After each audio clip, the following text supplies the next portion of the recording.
Magandang buhay! Kamusta sa lahat ng patuloy na naghahanap ng trabaho hanggang ngayon?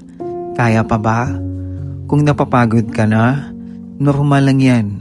Pero sana sa kabila ng pagod, may natitira ka pang pag-asa sa puso mo.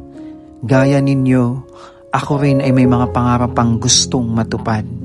Kaya patuloy pa rin akong lumalaban sa hamon ng buhay. Walang espesyal na kaganapan ngayon. Bumangon na akong masaya at puno ng paniniwala na isang araw kakatok din ang tamang oportunidad.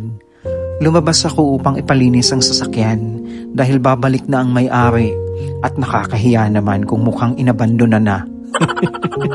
Isa rin ito sa mga gastusin dito sa UAE kapag may sasakyan ka dahil kapag pinabayaan mo, bukod sa alikabok, may multa ka pang haharapin, ganun.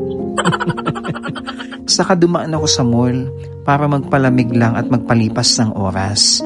Minsan, kailangan mo ring lumabas para makahinga ang isip mo sa paulit-ulit na rutina. Ako si Will na nagsasabing kahit mabagal ang usad ng buhay, habang hindi ka tumitigil mangarap at lumaban, darating at darating din ang araw mo.